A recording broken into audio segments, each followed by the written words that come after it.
Canada के प्रधानमंत्री Justin Trudeau ने अपने वोट बैंक की राजनीति को मजबूत करने के लिए भारत को तो कटघरे में खड़ा कर दिया, लेकिन वो खुद अब मुसीबतों में घिर चुका है। दरअसल कनाडा से जारी इस पूरे तनाव के बीच भारत के विदेश मंत्रालय के प्रवक्ता ने एक बड़ा बयान दिया है और कहा है कि कनाडा में भारतीय राजनीति को खतरा है, इसलिए भारत ने कनाडा के लोगों का वीजा भी सस्पेंड कर दिया है। यह बड़ा फैसला लिया गया और साथ ही साथ अगले आदेश तक यह वीजा, जिसका जिक्र यहां पर किया जा रहा है, इस पूरी वीजा सेवा को निलंबित कर दिया गया। यानी इसका सीधा सीधा मतलब यह है कि फिलहाल कनाडा के लोग भारत की धरती पर कदम नहीं रख पाएंगे, भारत में एंट्री नहीं कर पाएंगे जब तक कि अगला आदेश यहां पर सामने नहीं आ जाता है। जस्टिन ट्रूडो के जरिए जिस तरह से निर्झर हत्याकांड को लेकर बेतुका आरोप लगाया गया, उसके बाद एमईए की प्रेस कॉन्फ्रेंस भी यहां पर सामने आई जो कुछ देर पहले हुई, जिसमें कड़े फैसले किस तरह से लिए गए हैं उसका भी जिक्र आगे हम करेंगे। यानी कि कनाडा के लोगों का जो वीजा है वो निलंबित कर दिया गया है, सुरक्षा की वजह से वीजा पर यह रोक लगाई गई। हमारे जो कनाडा में हाई कमिश्नर और कॉन्सुलेट्स हैं उनको किस तरह के सिक्योरिटी थ्रेट्स वो फेस कर रहे हैं उसको आप जानते हैं। इससे उनका जो सामान्य कामकाज होता है उसमें बाधा पड़ी है, उससे डिसरप्शन आई है। इसीलिए हमारी हाई कमीशन और कॉन्सुलेट्स अब टेम्पररीली वीजा एप्लीकेशंस नहीं प्रोवाइड कर पा रही हैं। हम इस सिचुएशन को रेगुलर बेसिस पे रिव्यू करते रहेंगे, इसकी समीक्षा होती रहेगी, पर अभी के लिए ये सिक्योरिटी सिचुएशन जो कनाडा में और कैनेडियन गवर्नमेंट की इनएक्शन से रहा है, उसके लिए हम इसको अस्थायी रूप में हम इसको वीज़ा आवेदन का जो प्रोसेस है उसमें बाधा पड़ रही है और इसीलिए हमने उसको अभी उसको स्टॉप कर रखा है।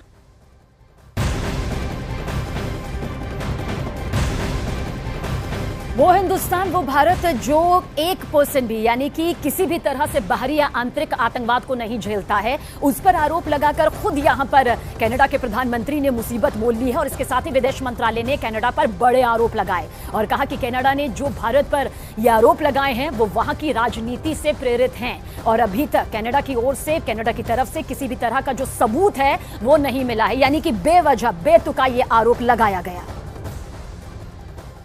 There is a degree of prejudice here, of prejudice. They have made the allegations, they have taken action on them. To us, it seems or it appears that these allegations by the government of Canada are primarily politically driven. No, let me clarify. No specific information has been shared by Canada on this case, either then or before or after. Very specific evidence about criminal activities by individuals based on Canadian soil has been shared with the Canadian authorities on a regular basis, but not been acted upon.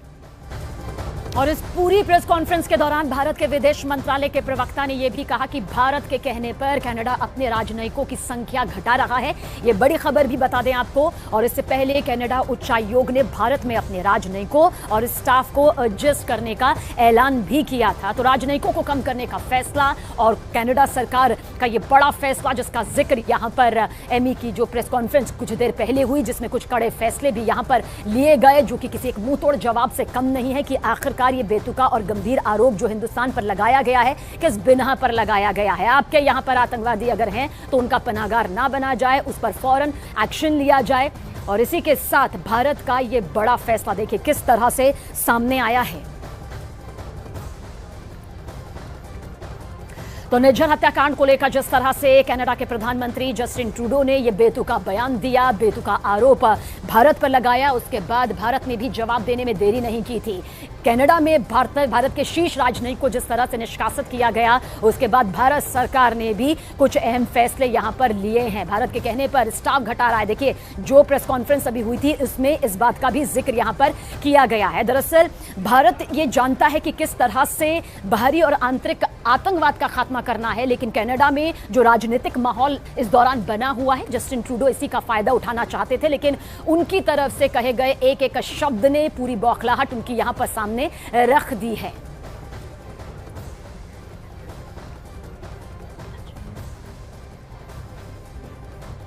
देखिए, भारत और Canada के बीच तल्खियां लगातार बढ़ती जा रही है। ये पूरा तनाव यहां पर सामने आया है। खालिस्तान के मुद्दे पर भारत और कनाडा में डिप्लोमेटिक वॉर भी पूरा चल रहा है। और इस पर बातचीत करने के लिए हमारे साथ अमेरिका में एक सिख संगठन के अध्यक्ष जसदीप सिंह जी इस वक्त मौजूद है। बहुत बहुत स्वागत है सर आपका। जसदीप सिंह जी, पहला सवाल यही है कि भारत और कनाडा के बीच अभी जो पूरा ये विवाद हुआ है, सबसे पहले हम चाहेंगे कि किस नजरिए से, किस तरह से आप इसे देखते हैं?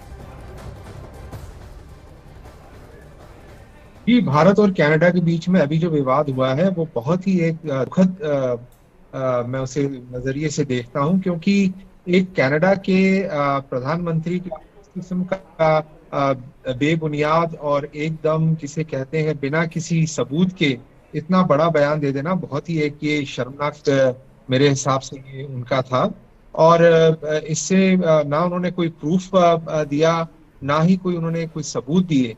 और ये मेरे हिसाब से बहुत ही एक इमैच्योर इररिस्पॉन्सिबल काम था, जिसमें कि माइनॉरिटी कम्युनिटी को एक पॉलिटिकल पॉन की तरह कुछ वोटों की खातिर जिसे कहते हैं कि वो यूज करके और उन्होंने अपना ये जो बयान दिया है, और मैं इसकी कड़े शब्दों में निंदा करता हूं। और अगर उनके पास कोई प्रूफ है या था और अब वो दिखाएं, क्योंकि उन्होंने अभी तो यही कहा है कि हम अभी इन्वेस्टिगेशन करेंगे इस एलिगेशन की, और आप इन्वेस्टिगेशन से पहले ही इतना बड़ा एक आरोप लगा दें, ये बहुत ही एक साजिश का हिस्सा लगता है। जसदीप जी, इस पूरे मामले में जिस तरह से कनाडा के प्रधानमंत्री ने यह बयान यहां पर दिया और उसके बाद भारत सरकार की तरफ से भी कड़े कदम यहां पर उठाए जा रहे हैं, लेकिन कनाडा में इस वक्त इस पूरे मुद्दे को किस तरह से हवा दी जा रही है, उस पर क्या कुछ आप कहना चाहेंगे? वहां पे काफी मेंबर ऑफ पार्लियामेंट है जो उनकी पार्टी के हैं, जिनकी सपोर्ट से ट्रूडो की सरकार है। और जगमीत सिंह के पिताजी जो थे वो पहले 90 के और 80 के दशक में खालिस्तानी ग्रुप्स के साथ इन्वॉल्व थे, और ये उन्हीं की वजह से ये सारा जो है अभी वोटों के लिए अपनी सरकार बचाने का काम चल रहा है। और इसके लिए अनफॉर्चुनेटली जो मिनॉरिटी कम्युनिटी है, जो सिख कम्युनिटी, इसको फिर से एक मोहरा बनाया जा रहा है। और ये बहुत ही जैसे मैंने पहले भी कहा, हम इसे कंडेम करते हैं। अगर उनके पास कोई सबूत हो तो हमें जरूर दें कि अगर ये इसमें भारत का हाथ था, पर अभी तक उन्होंने कोई सबूत नहीं दिया, ना ही उन्होंने इसे अभी तक तो सिर्फ क्रेडिबल एलिगेशन कह के और इसे उन्होंने कहा है। और ये हमारे हिसाब से ये बिल्कुल जो भारतीय समुदाय है उसको डिवाइड करने की कोशिश की गई। जसदीप जी, इस बीच आपसे ये भी जानना चाहेंगे, एक आतंकी है गुरु पंतवंत सिंह पन्नू, उसने खुले तौर पर हिंदुओं को धमकी दी है कि कनाडा खाली करो। लगातार वो इस तरह की धमकियां देता आया है और दे भी रहा है। कनाडा सरकार खुद अपनी खामी को यहां पर छिपा रही है, बजाय इसके कि आतंक तो उसकी जमीन पर पल रहा है और वो कुछ भी करने में खुद ही लाचार नजर आती है या फिर कदम नहीं उठाना चाहती। सिंह पन्नू ने अभी एक बयान दिया है कि जो कनाडा में हिंदू हैं वो कनाडा छोड़ के चले जाएं। ये एक बहुत ही बचगाना, बहुत ही जिसे कहते हैं घृण वाला बयान है। सिख जो है यहाँ पे, हम सब हमारे हिंदू बहनों भाइयों के लिए, मुसलमान बहनों भाइयों के लिए, क्रिश्चियन बहनों भाइयों के लिए, कोई भी यहाँ भारत से आता है, हम उनकी हिफाजत के लिए, हम उनकी मदद के लिए यहाँ पे सिख हमेशा तैयार रहते हैं। अमेरिका में हिंदू सिख भाईचारा बहुत ही अच्छी तरह से है। हिंदू हमारे भाई बहन गुरुद्वारों में जाते हैं, हम लोग मंदिरों में उनके समारोह में शरीक होते हैं। और ये जो एक डिवाइड अभी जो आई हुई है, इस वक्त बहुत ही नाजुक स्थिति है, और हमें अपनी community, Hindu community, Sikh community, सबको इस वक्त यूनाइटेड होकर चलना है। और यहाँ पे मैं ये भी बताना चाहूंगा कि आप जो ये खालिस्तान का मुद्दा सुनते हैं भारत में, यहाँ पे अमेरिका का मैं आपको एग्जाम्पल देता हूँ, यहाँ पे 8 लाख सिख रहते हैं जो कि यहाँ पे भारत से आए हुए हैं। उनमें से बहुत ही कम गिनती के लोग हैं जो खालिस्तान की विचारधारा से शामिल होते हैं। और आप देखिए, इसका अंदाजा आप लगा सकते हैं, जब भी प्रोटेस्ट होते हैं या कोई एम्बेसियों के बाहर जब भी प्रोटेस्ट होते हैं भारत की, तो गिनती के 50 या 100 लोग होते हैं, इससे ज्यादा नहीं होते। तो ये आपको सामने दिख रहा है कि जो साइलेंट मेजॉरिटी है, जो यहाँ पे जो एट लार्ज सिख समुदाय है, वो बिल्कुल इस चीज में इन्वॉल्व नहीं है। और वो भारत के साथ जुड़े हुए हैं, पंजाब के साथ जुड़े हुए हैं, वो पंजाब की तरक्की चाहते हैं और आज सिखों की तरक्की चाहते हैं भारत में।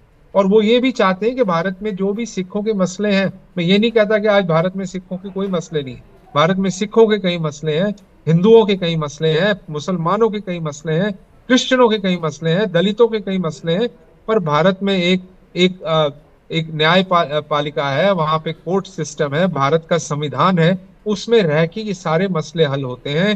चुनाव आते हैं, भारत में सब लोग डेमोक्रेटिकली इसमें पार्ट लेते हैं। तो यहाँ पे इन चीजों को सिख समुदाय पूरी तरह समझता है और वो पूरी तरह यहाँ पे हमारे हिंदू बहन भाइयों के साथ इस वक्त खड़े हुए हैं।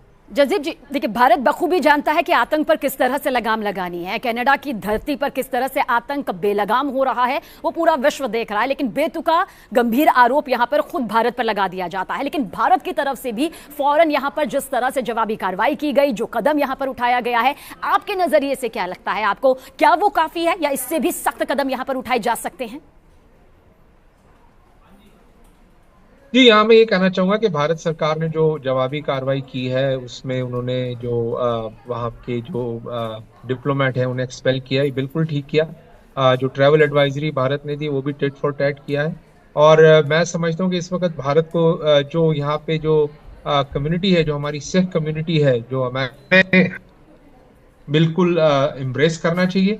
और इस वक्त उन्हें ये दिलासा भरोसा देना चाहिए कि भारत भी बिल्कुल इस वक्त जो सिख कम्युनिटी है, जो कनाडा में अमेरिका में है, उनके साथ है। और उन्हें बिल्कुल ये जो डिवाइड ट्रूडो सरकार करने की कोशिश कर रही है, उस डिवाइड से बचना चाहिए और हमें एक यूनाइटेड फ्रंट इस वक्त रखना चाहिए।